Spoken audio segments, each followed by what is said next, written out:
All right, I think we're about ready to start our last panel of the day. I want to thank everyone for coming out today.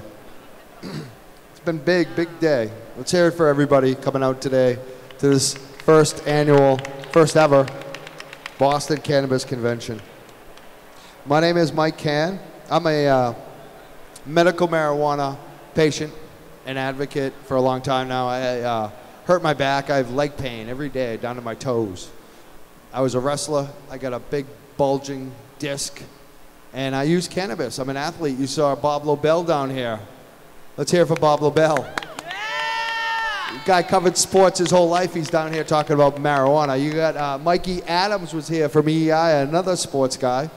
See, this whole thing, it's not the stereotype anymore. It's everybody, sports guys, everybody. And that's where I come from. I hurt my back from sports. You see a lot of athletes, a lot of NFL, Major League Baseball players. They use marijuana. There's a good reason for it, because it's good medicine. They get hurt. I got hurt. I could have used the pills. I was prescribed those. I hated them. I found that medical marijuana was the much better, safer way for me. And that's when I became an advocate for this. And we have a panel of, I would say, activist advocates who have also had some of the same life experiences and done some of the same things, spoken out for medical marijuana. And that's what we're going to talk about today. But beyond that, we're also going to talk about the fact that the other side never wants to talk about, that medical marijuana is medicine and it works for some people. How many of you people out there use medicine called medical marijuana? Does it work for you? Let's hear it if it works for you. If medical marijuana works for you, I want to, because we don't exist. I don't get it. The other side doesn't want to acknowledge that here I am. How many of you are right there? And that's what this is about today. We're going to talk about medical marijuana as medicine. And it's my honor to introduce this panel. It could have even grown larger, but we had to stop at 4 because the table isn't big enough. But next time, I think we're going to get a bigger table because all you people came out tonight. First of all, we have Rhode Island medical marijuana patient, survivor, advocate, mom, Donna Hackett. This woman survived raids on her house. She survived cancer. And it's all about her and her family growing the medical marijuana and being open and transparent and getting better laws in Rhode Island, helping shape the law, helping progress things, taking part. That's Donna. Donna, say hello. Hello. Hi, I'm Donna Hackett. I have been a medical marijuana patient for 7 years. 7 years ago, I was diagnosed with stage 3 breast cancer, followed by 3 months later, stage 3 Lyme disease. Well, they're both together. The Lyme disease threw a lot of complications into my breast cancer. I did the regular chemo, bald. 3 weeks after the day they tell you you're going to be bald, you are. And I had a horrible time. I had a horrible time with the bone marrow shots, the radiated treatments, the scans. Nothing went easy. And I consider myself a strong person, mother of 2 kids, you can take anything. It kicked my ass. I was in a dark hole. I didn't know I'd ever come out. And I had cannabis by my side my entire time. I was blessed with little parents, and my children were 18 and 20, a senior in high school and a freshman in college. My son, Robert, in the second row right there, Rob, left college to grow my marijuana because I told him the day that I knew, bravo! Let's hear it for Robert. And he's damn good. He knew that I was going to need a lot more medicine than the swag you could buy for $60 in the city next to you. I was going to need the real stuff. And that's how we started on our journey as a family, surviving one of the darkest things you can battle through, cancer and just the trauma. I wasn't one of those Barbie dolls that bounced back. I have gone through hell. My hair and my nails did not stop growing until I quit all prescription drugs 2 years ago. I was on 2,100 milligrams of a fibromyalgia drug that made me drool and forget things. I looked in the mirror one day and I cried. I didn't even know I was crying. The tears were streaming down my face, and I looked at my son and I said, who am I? What's the point of surviving cancer and going through all this and then not recognizing yourself anymore? It was eating me alive. And I, that day, threw out all my pills and I said, bring it on. Bongs, pens, hash, let's make everything under the sun. And I have lived that way for 2 years, to the astonishment of many of my top Boston hospital doctors, with no prescription drugs. I manage my pain. I control my pain. No one else does. Thank you. Thank you. Thank you. Thank you. Thank you. She's a survivor.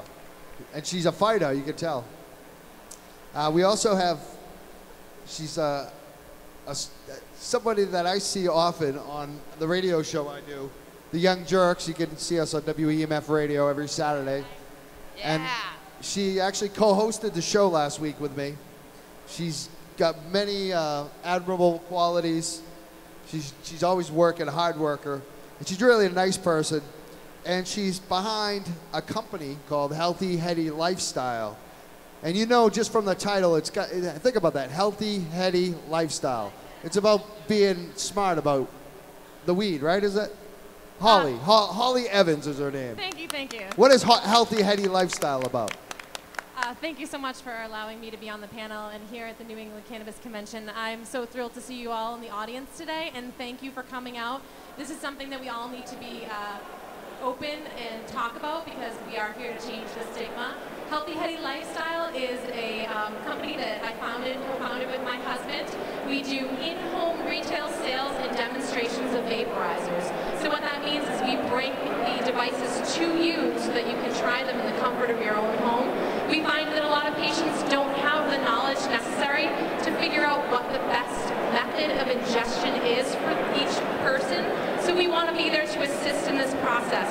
So we provide that service in the comfort of your own home, and we provide the vaporizer at retail right there for you. We go through the entire device so you can be clear on how to operate it. If you have questions about medibles or products that are infused with cannabis, we do have devices that can help you make those, such as a magical with butter machine or a Vodapod, which is actually one of our vendors here today as well. My husband and I are advocates, have done a lot in the industry just to be the voice of those who feel that they cannot be the voice. It's been a wonderful privilege and honor to be among some amazing people and some amazing activists. And I thank you again for letting me be here. Thank you, Holly. Let's hear it for Holly. And we also have two doctors on the panel today, which is very exciting. First of all, we have Annie Casta. She's a medical doctor with Canna Care Doctors. Tell us about yourself, Annie. It's an honor to be here. I am a medical doctor, and I believe that medical marijuana is appropriate and should help patients like Donna. And I am a doctor who believes that marijuana is a medicine. Thank you. And sitting next to her is another doctor. I hope I'm saying the company right. Integrate. Am I saying that right? Yes. Right, yep. And his name, I know this one, is Dr. Dan Einstein. And he looks like an Einstein, which I like. And he looks pretty hip at the same time. Dan, what's going on? Not too much, thank you.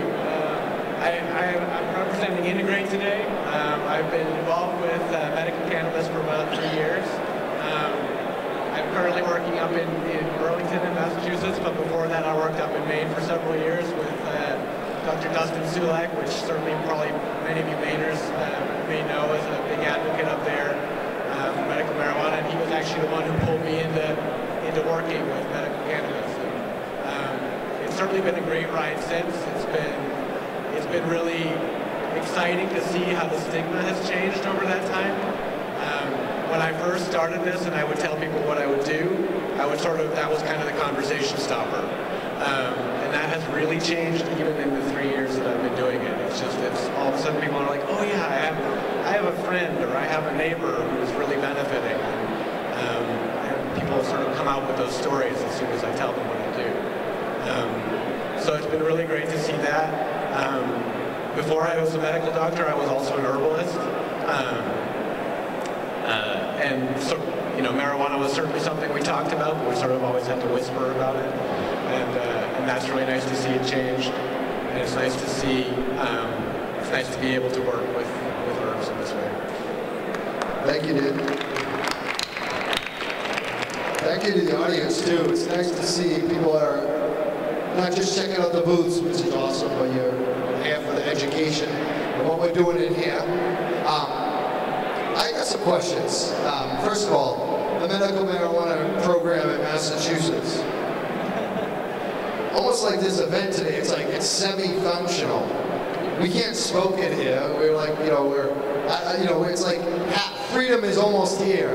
We're more free than we were, right? Right. But there's issues with this medical marijuana program where we know moms and patients that still can't find access to the medicine. They can get a recommendation from the doctors. I'm so happy you guys are here. Because in some places the doctors aren't there.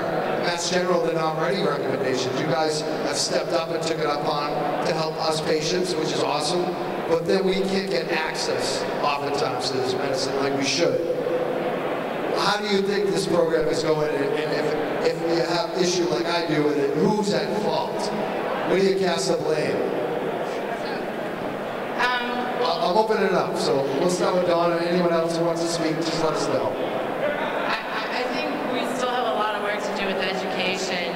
I've always said, it's funny, I had the best surgeon in the country for breast cancer, Harvard teacher of surgery, yet they weren't really friendly about it back then. They're a little bit better now, but if you're a cannabis patient and that is your only source of pain management, you should have the right to do it in a hospital. Canada has started doing that, having rooms that are set aside for cannabis patients. We have so much work to do, and it starts with people like you going to hospitals saying, how do you feel about cannabis? Are you supporting patients who choose cannabis? What are you doing to help us change it? They're the ones that are now the key to really dramatically... But what about right now, like in mass? There are patients still. We don't have caregivers. We don't have dispensaries. Who's at fault? In Rhode Island, we have a caregiver system, and I have gone to every state house hearing that has anything to do with jeopardizing growers' rights. My son is my expert grower. I have it in my home. I don't have to go anywhere. Whatever medicine I want, and that's the way it should be. I've been through enough. A parent of an epileptic child has gone through enough. A family surviving cancer has gone through enough. They shouldn't also have to. I'm fine with dispensaries. I think they serve a purpose. But if they choose not to, they should not have to. If you opened up the growing rights to caregivers in Massachusetts, the medicine would be flowing shortly after, I guarantee it. Yeah. And anyone else want to weigh in on the panel on that? So in Canada, I work both in Maine and in Boston, and I see the difference in Maine. I think that patients in Maine have a lot of access. They have access to us in Canada. They have access to Dr. Sulak as well, and the fact that they have the dispensaries and the availability to get the medicine helps them a lot. And I think that in Massachusetts, it's up to you guys to stand up and say, we want what they have in Maine. We want the medicine, and we need it. And if you guys actively tell them what you need, I think that's the only way to change it. And who's at fault? I think it's us. I think it's us for not wanting to tell them and speaking up for the child who has epilepsy, for the mom who has cancer, and for every patient that needs the cannabis. Thank you. Dan, do you have something to add to that? I would certainly second that. I think that I often find, particularly if I'm looking for a particular strain for folks, it's pretty much impossible for folks in Massachusetts. Whereas in Maine, it's not. I can sort of be much more specific with my recommendation, and it's a real disservice to patients. Holly? I don't think I have enough time to answer that question honestly, but I'm not going to say whose fault it was. I did vote for Falchuk, so we can leave it at that. I think it's a disgrace, and I think it's absolutely unacceptable that patients do not have access at this point. This is something that goes back way to 1937. It's a lot of money and a lot of greed involved, and we need to stand up for the right to cultivate essentially a weed that can save a lot of people. There's no reason that patients should be without this. We all need to take our healing into our own hands. Thank you. Thank you very much. You know, another question I always have is, what's your response to people that scoff at medical marijuana as medicine when they still don't believe that it has any value? I know many patients, I know many parents who will tell you wrong, first-hand accounts. I know it works for me, it works for so many patients that I've had to deal with, so many family members, so many friends. You cannot deny when somebody has a reaction and then you give them this plant and it helps them. Science is there. Anyone else? Dan? I guess what I usually respond is by telling people who my typical patient is. My typical patient is somebody who's in their 50s or 60s, who's been working all their lives hard, usually physical demanding labor, hurts everywhere, and really this is the only thing that gives them relief. I think oftentimes when people hear that, it sort of changes their perspective about what this is about. Donna? People who don't believe in medical marijuana, I tell them I'm living proof. And I also tell them the Rhode Island law basically fast-tracked through our Senate because of the influence of a particular Senator Slater. And it was because he himself had cancer. And in my years of testifying, I've met many of the senators who battled very, very difficult health problems and still go to the State House every day and do their job. Not necessarily are they medical marijuana patients, but they are the ones who supported our program and pushed it through. You have to remember that everyone in this room at some point is going to have somebody to the left or the right of them that is going to be having a health problem, cancer, something, a stroke. And when you see the odds and the evidence of the benefits without the side effects, everybody at some point is going to be on board. Anyone else? Annie? Dr. Annie Casta, medical doctor. So today just doing research, I just Googled research in medical marijuana, and more than 20,000 articles are out there showing evidence-based medicine, how marijuana works. I think that everybody's entitled to their opinion. I think everybody has their opinion on a medicine, whether it's prescription marijuana or just a Tylenol. I think people have their right to use whatever they want, including medical marijuana. And if they don't want to use it, that's fine, and they have their entitled to their opinion, but the evidence is out there. There's more than 20,000 articles talking about epilepsy, talking about cancer, talking about sleep, and the evidence is out there if they just research it. Excellent. Thank you, doctor. Now, we have some other questions too that we wanted to look at. With the medical marijuana in Massachusetts right now, Donna had mentioned about the lack of caregivers. I brought up access, the lack of access. There's a new medical marijuana bill at the State House that would alleviate some of the issues that we have. It would give us, I believe, some reciprocity. It would definitely give us protection and privacy as medical patients, job protection, custodial protection. It would also give us caregiver service, which we really need with that. And there was, I believe, 16 co-sponsors at the Mass State House. So this is a new bill. It actually might go somewhere. So I want to give everyone a round of applause for that. Maybe we can be as good as Maine or Rhode Island. That's what this bill is trying to do. Does everyone on the board, on the panel, support that? Have you looked at the bill? Do you know about it? I've heard about it through you guys. Through me. Yeah, but I think that anything you do, I told Mike before, our program did not go smoothly. I can tell you that. I'm going on my 4th 2-year card, so I've been a patient for a while, and there's been some bumpy roads. The only reason why I had difficulties with the police, I clearly had the qualifying conditions, no errors, struggling for life. It was because back then there were no doctors. I mean, they would have you jump through so many hoops and tell you, yes, I know you have cancer, you deserve it, but I'm just not ready yet. It was impossible to get. We need to have caregivers, they have to have protected rights. We need to have enough medicine to treat a lot of conditions. Definitely. And Holly, you want to pipe in? Yeah, I think that was introduced is a step in the right direction.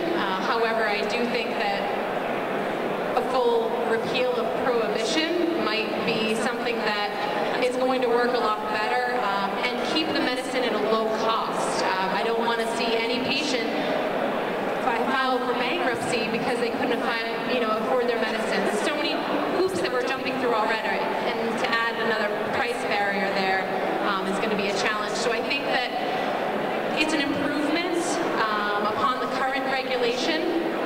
However, it's not perfect, but it's taken a very long time for us to get here. As Donna mentioned, it didn't happen overnight in Rhode Island. It took a very long time for that law to go into effect. People don't realize. It's been 19 years in California. That's when you say repeal prohibition, I think, yeah, it sounds awesome, but you know how long that will take? Right. So yes, I support this bill. Anybody else want to weigh in on the bill or any proposals like that? I guess I would just want to speak also for my concern about limiting the access as it currently is to dispensaries.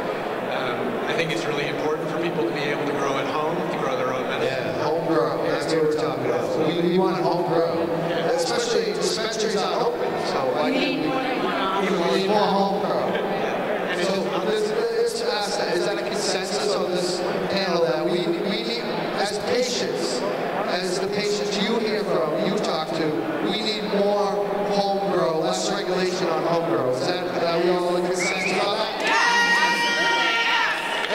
Is the audience in consensus? Because, you know, when we were coming up with this whole convention thing, that was kind of my idea. That's why it was like Cannabis convention. Like, it's going to be a little bit political, and you guys are going to be involved. So, is that what people want? Let's take a show of hands. Do you want to see more home grow access at the State House? Let the people grow. That looks like the majority of the room agrees with us. All right, thank you. See how that works? Well, why aren't the politicians doing that? Well, they need to get active, and they need to make sure that their representatives know that you want that. Call them, be paid. They hate emails. Email them. Yeah, we gotta ask them. We gotta ask them. Everyone that raised their hand, ask them. I see a lot of familiar faces and some not familiar, but ask them. Ask those state reps. It makes a difference. I can't tell you, I've moved a lot of politicians, and all it took was an email or a phone call, or when I see them, you run into them, they're at a party. Hey man, I'm Mike Can. They're nice people most of the time. So we had one here today, Diane Evans. She was,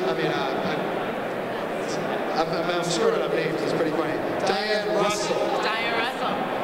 We had one, and she's great. So medical marijuana. Let's talk about the success stories, because I think, like Bill Hicks. You guys know Bill Hicks? Yeah, all right. Bill Hicks used to have like good drug stories, right? The news never covers that. It's always like someone jumped off a bridge high on weed. They never like dude cured cancer high on weed. That story never runs. So let's talk about the success stories of medical marijuana. I know you run into, this woman is a success story of medical marijuana. We have one right here, so let's have her. She survived cancer. And I smoke a lot of weed. Yeah, just proof. Holly, you work with the patients. Absolutely. I had a good friend who, he had stomach cancer, and he wasn't able to obviously hold down a lot of food, and he was a smoker, a heavy smoker, just for recreational purposes, never really thought that this would be a medicine for him. And then he found, I introduced him to a concept of like the Rick Simpson oil, kind of gave him a little bit more knowledge on that, and immediately he was interested in using this as an alternative or in addition to the current therapies that he was utilizing. Within a day, his blood counts, and I'm not a doctor, and I do not play one on TV, so I'm not 100% sure where his counts went, but they increased. They showed a positive result by him just taking this, and that was one day. He was able to eat, he was able to mitigate some of the pain, and this is something that you see firsthand. I know lots of parents who have children who are experiencing different disorders. I have a lot of friends who are coming back, current vets that have post-traumatic stress. They're on ridiculous amounts of prescription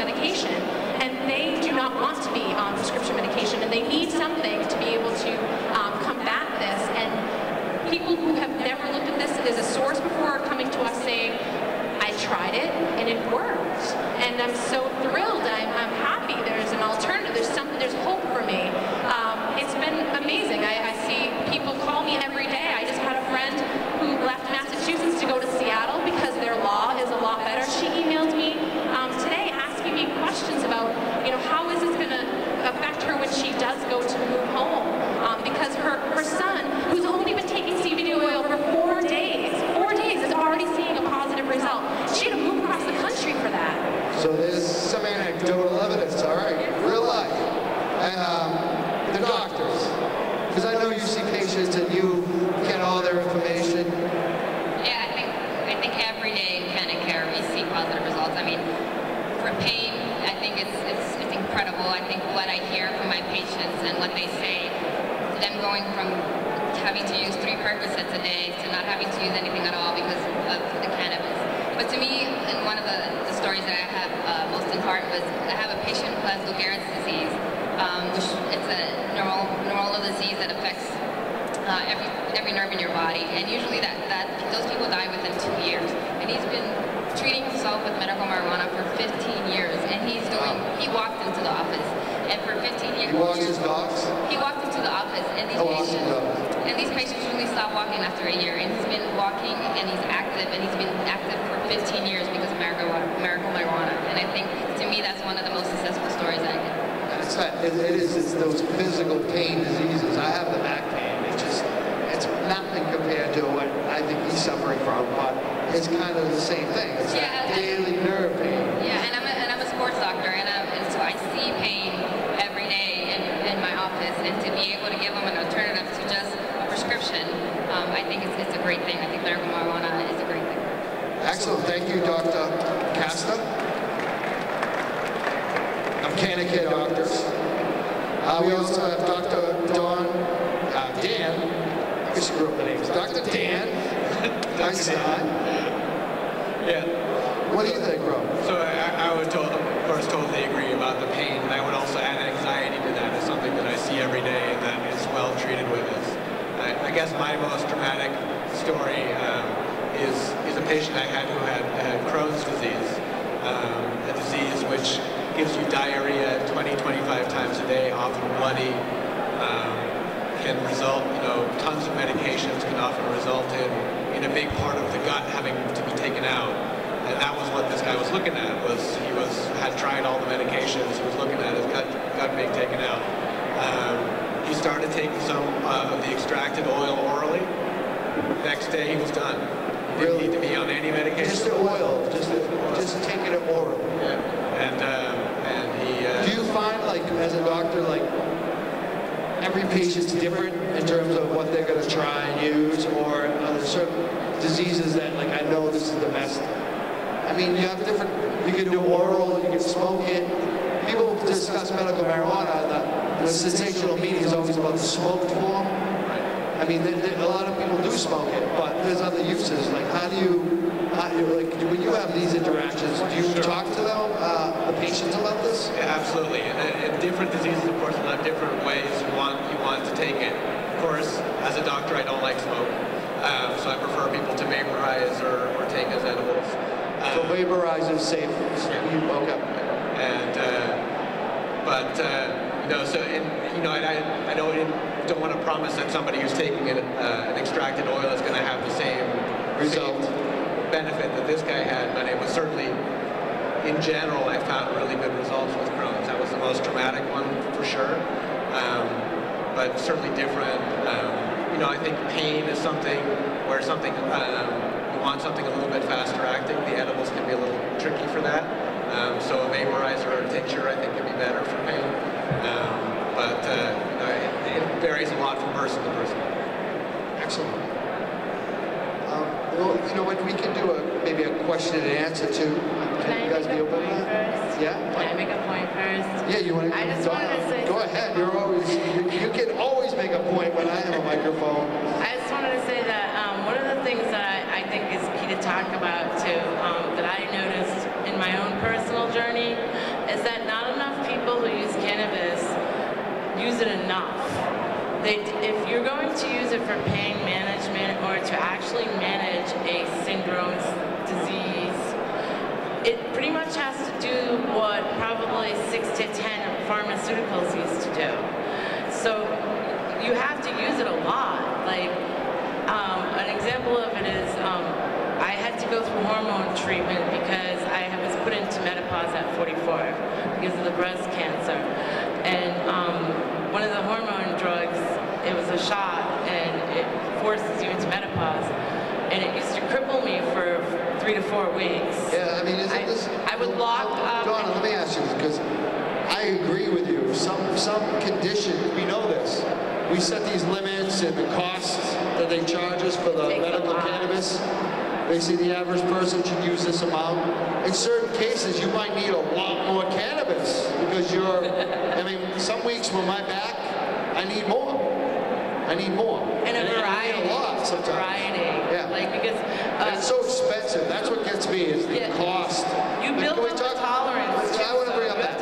Why don't we talk about the cost for patients? What can we do to see the costs come down for patients? Because that's, I think, whether it's the black market or the legal market or medical, how can we get the cost down for patients? More growers and competition. If you just have one set group of growers, 3 rich guys that throw down millions and have their farms, you're not going to have any competition. There's no competition. Prices are always going to stay up. You have to have a variety of choices in your medicine and in your grow. So we got one for more growers. Well, I'll say 2. I'm already there. More growers. Yeah, I think home cultivation would be key to keeping the cost. Home cultivation. Yeah, lower for the patients. Home cultivation. The doctors? Yeah, both the home grower and more competition. Excellent. Economics is all about competition. Yes. Yeah, and I agree too. And just to make another plug for home cultivation, I think that connection that you can get from growing your own medicine, I think is also worth a huge thing, even beyond the benefits. I know. What's wrong with you know, we love craft beer.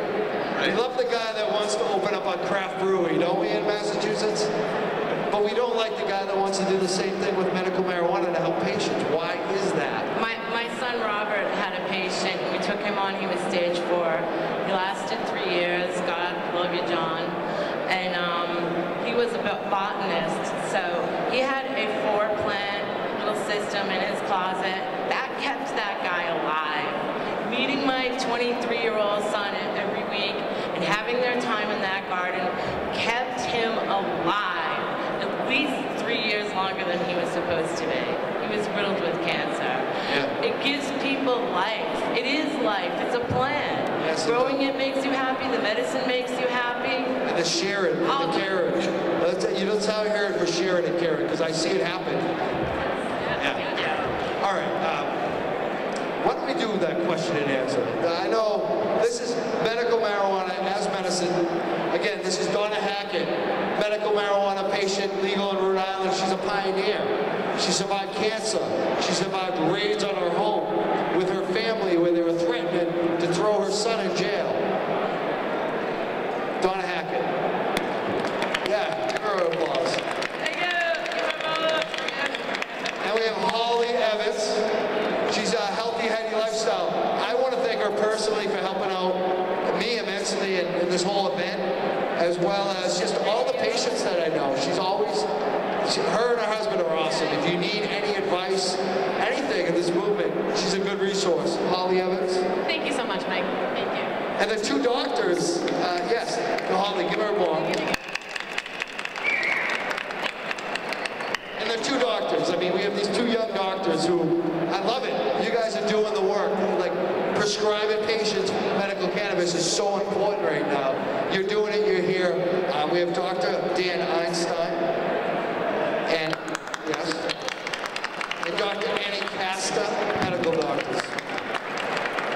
So do we have any questions from the audience? I know, where's my taxi cab? Did he leave?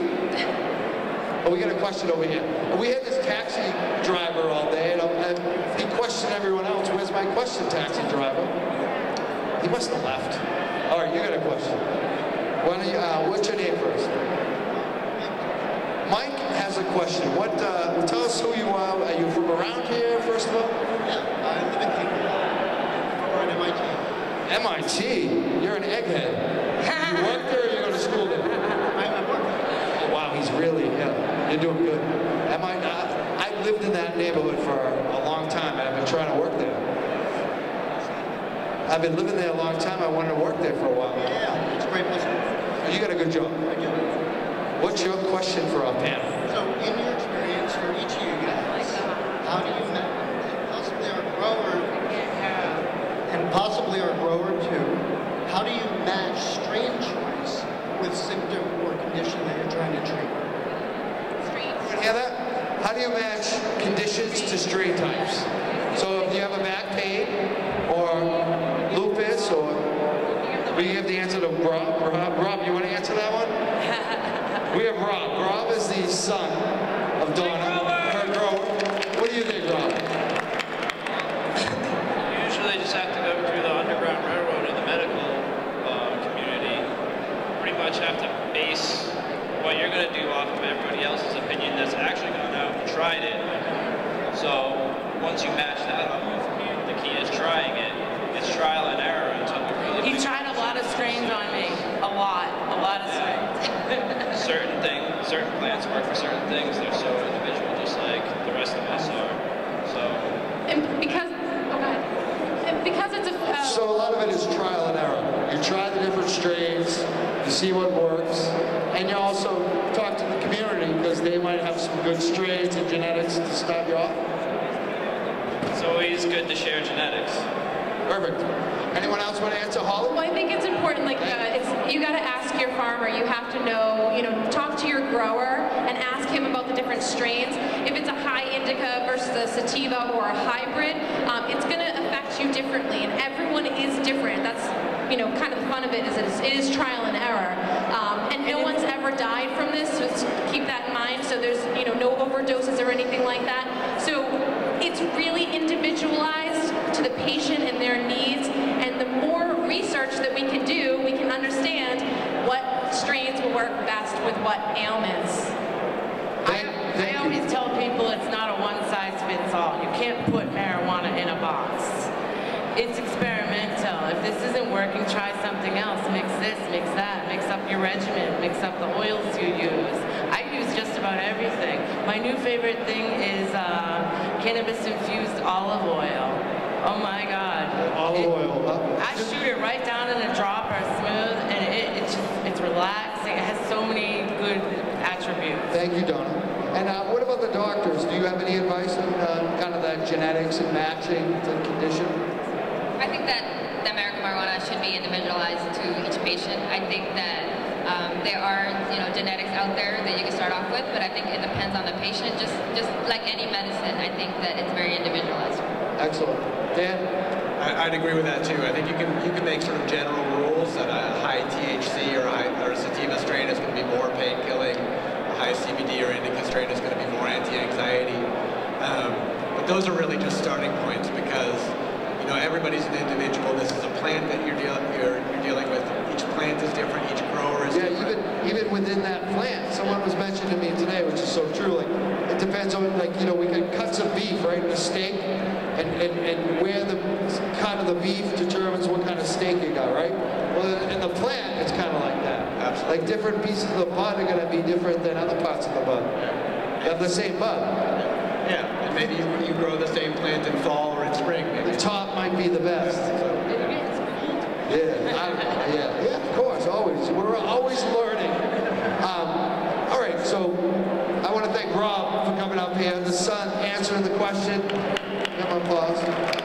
And say your name again. Mike Halsey. Mike, you get the T-shirt. This is my friend Michael Malta, who would be here today. He was known as the King of Pot. He was the activist extraordinaire. And we got one of his T-shirts we're giving you for that question. Thank you. That's all right. Thank you, Michael Malta. And if we have any other questions, I have one more T-shirt. We got any more questions? I still don't have We got a question over here. I still don't have You still haven't got the answer? I've never got a KOP T-shirt. Well, we'll get you one today. I got you one. I got you on that. You better. Tell me what size later you get that. She wants a shirt. She got it. Yo, I smoked the biggest joint on stage with We her. got I never plenty of got a shirts. shirt. She's getting a pick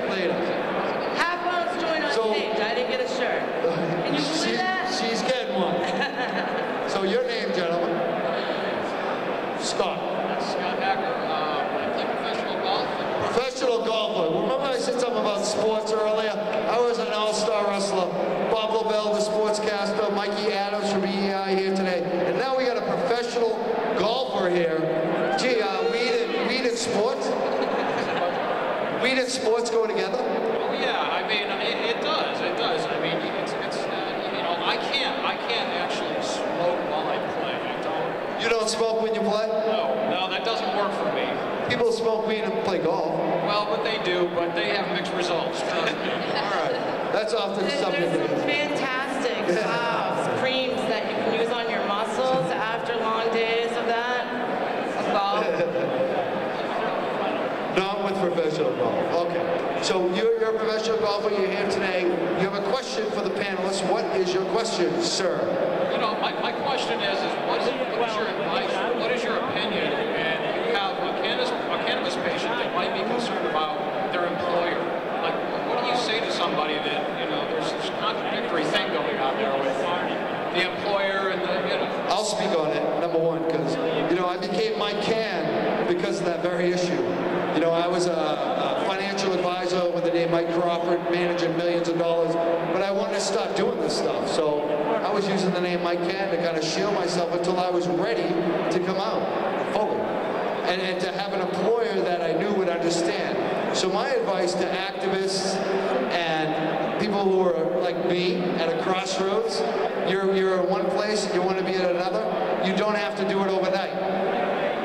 Pick your battles, do it right. Don't throw your life away, but you'll get there. You'll get there. You'll find an employer. Make it important. And you know, when I became my can got so big that Mike Crawford couldn't hide from it anymore. It's like, that's the point where you're protected no matter what. I look at it like Mikey Adams here, Bob LaBelle, myself. I'm not going to lose any more jobs. I'm going to get jobs because of my can. Because, you know what I'm saying? So we've kind of turned it. Like, you may lose some jobs, but you're going to get a lot more jobs. Okay, good. Anyone else want to speak on it? Thank you. I think that, again, I don't play a lawyer on TV either, so until there's case law that's set in Massachusetts for large corporations to utilize in their drug policies, we won't be able to see, like, you know, if you're tested by the DOT per se, that's still, it's a federally legal substance. If you're tested by certain agencies with marijuana, you're going to lose your job. Yes. But what I'm talking about is certain employers can be cool on it. We know this, right? If I'm an artist, if I'm at Dick Boston, they don't care. They like weed, you know? And medical marijuana, where it's going to Massachusetts, is we're going to try to pass this new law that will protect people who are at least medical marijuana patients from being fired. That's good. But we should go beyond that. You know, no one should lose a job over a joint. Are we all in agreement? Convention? Yes. Let's hear it. Nobody should lose a job over a joint. Well, that's the thing that surprises me is Boston is the hub of, you know, healthcare. Yeah. But it's also for lawyers. Yes. Big time lawyer, healthcare city. Where are these guys? Come out and start making some case law. What the hell? There's a lawyer on every street corner in New England. Come on. Do you hear, as the doctors here, do you hear from patients concerned that they might lose a job because of the medical marijuana use? Is that something you hear from them? Yeah, absolutely. It's a conversation I have pretty frequently. The reason I didn't answer before is I don't really have a good answer for it. Yeah. So at this point, you know, there's some protection because, you know, there's medical marijuana in Massachusetts, but really, if an employer wants to fire you over it, they probably can. They can. Yeah. They can right now. But will they? Is it worth it to them? Because I look at it like if they do, Mike Can is going to be talking about them in Dick Boston. You know, I'm going to be doing my radio show. I'm going to be saying, "What are you doing, Comcast?" You know, and I think it does have an effect, and I think we are winning because of that. There is some people, you know, I know that one of my reporter friends went to Comcast and actually asked them that question. What would you do when a medical marijuana comes in with a card? She's an employee and she's got a... And they said, we don't know. We want them to fix the law so we're protected. We don't know. We don't want to fire them, but we're worried we might get in trouble. Yeah, but those same companies have to respect when their employees go into grow rooms.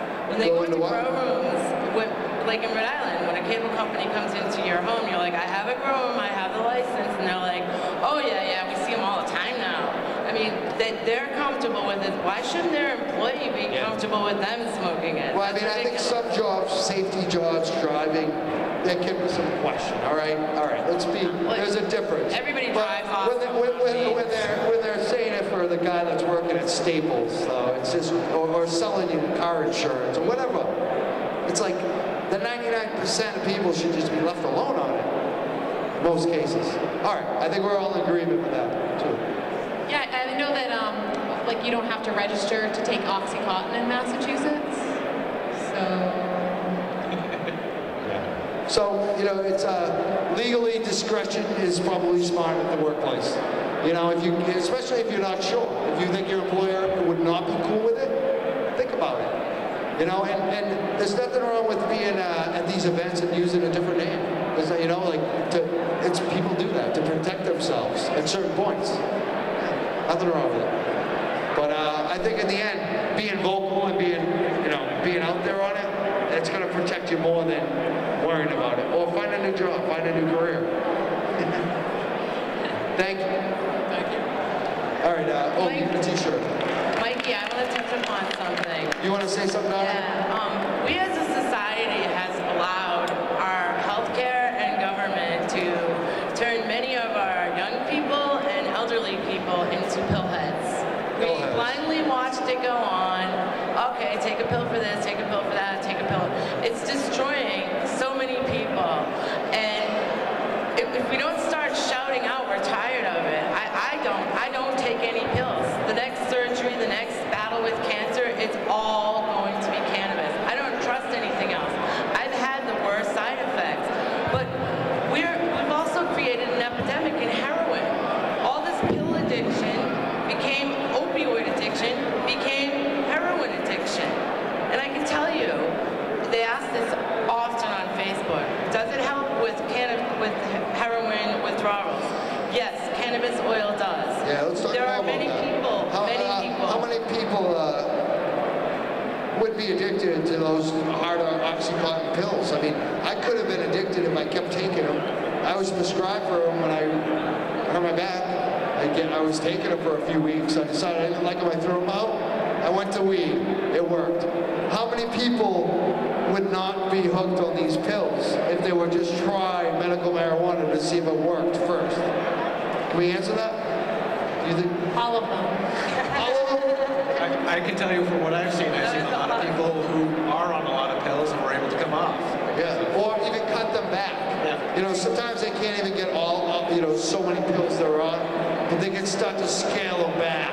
Yeah. Absolutely. I've seen that too. Yeah, it's something I see every day. I think that patients come for an alternative and they don't want to be using the pills, and I think they should have an alternative. And as a medical doctor, I do still believe in medicine and in pills, but I also believe that patients should have an alternative. Yeah, and I'm not denying that, if I have a heart condition and there's a pill for that, I'm taking it. Right. You know what I mean? But there should So be an alternative. I'm about as many options as we can have. And medical marijuana, for me, is the non-toxic, non-addictive, safest medicine.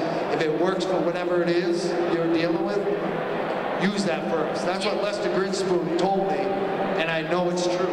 It's a Yeah, gold and standard. that's what my patients tell me every day. They told me how many pills they've stopped using because they're getting so much better. Excellent. Do we have any more questions? We're about to wrap this up. What about Dr. Uma back there? She must have something there. She's amazing. I want to bring her down here. Do you have a question for our panel? You want to say thank you? Thank you.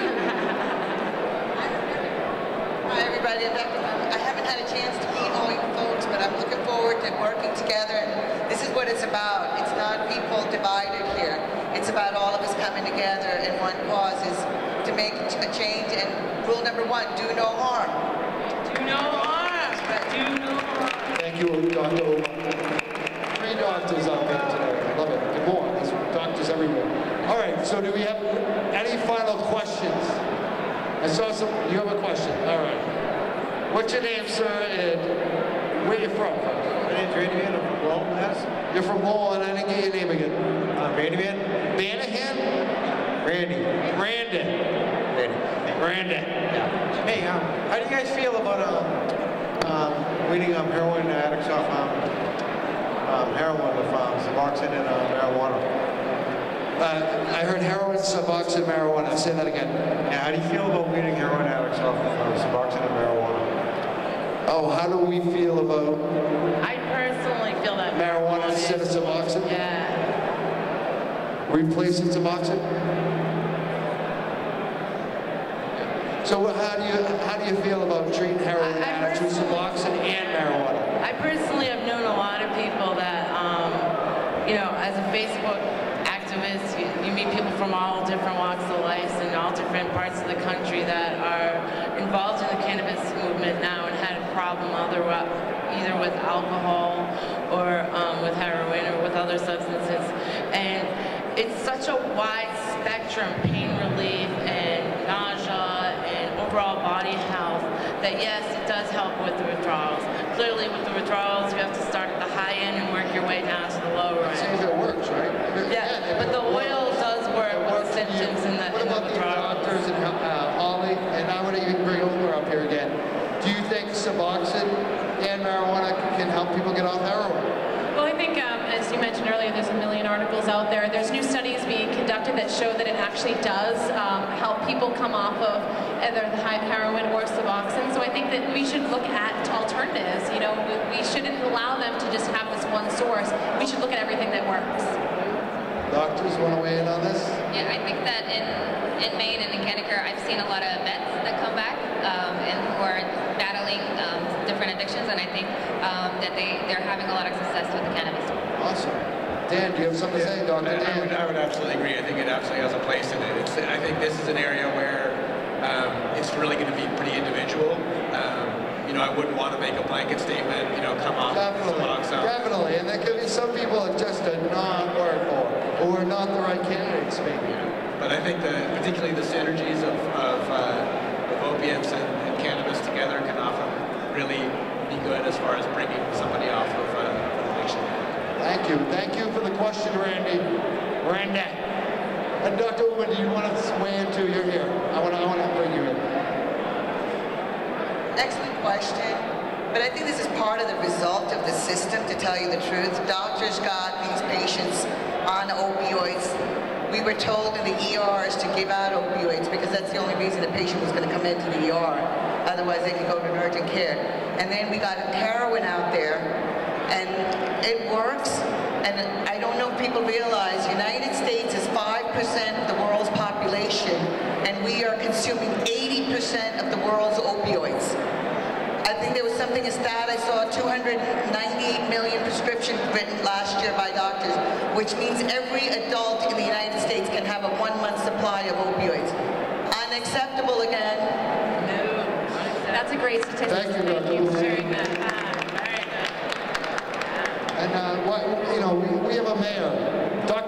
Let's talk about politics. Like I said, I'm the weed politics guy, right? I did this thing that went viral earlier this year where I challenged Charlie Baker. He likes to drink the beers. And I said, I'll do a smoke out versus your beer out. We'll have a contest and see who goes to work on Monday morning. So far he hasn't answered, but it went viral. Like, my neighbors, my family was calling me going, oh my God, I saw this on that website. So, we're going to talk about the same thing, because these reps, Mayor Walsh in Boston, Charlie Baker, the new governor, they keep talking about heroin and opioids. Well, we got a solution right here. It's called medical marijuana. It's called try marijuana, maybe. And you won't talk about that. You won't talk about that. For pain, especially. People have if you have pain for 10 or 15 years, you're going to need something. Why not try marijuana? That's going to reduce the opioids. Why don't they talk about that? And I think too, everybody was kind of pointing out that, you know, I used to be a town meeting member. I worked for the Chamber of Commerce in my town. I had a successful painting company, and people wouldn't look at me as a traditional medical marijuana patient until I came out to them and said, I use marijuana, I use cannabis every single day. I'm up here, you know, it's been a while today, but every day I medicate, and I have to in order to get by. But people will say, oh my gosh, you're high right now in front of people speaking, and I can still conduct my job. I can still be a contributing. You still get it done, Holly. I get it done. It's us high. Gets it done. We're doing all She's right. supposed to be every day and she gets it done. I'd be doing it better if I was. Labor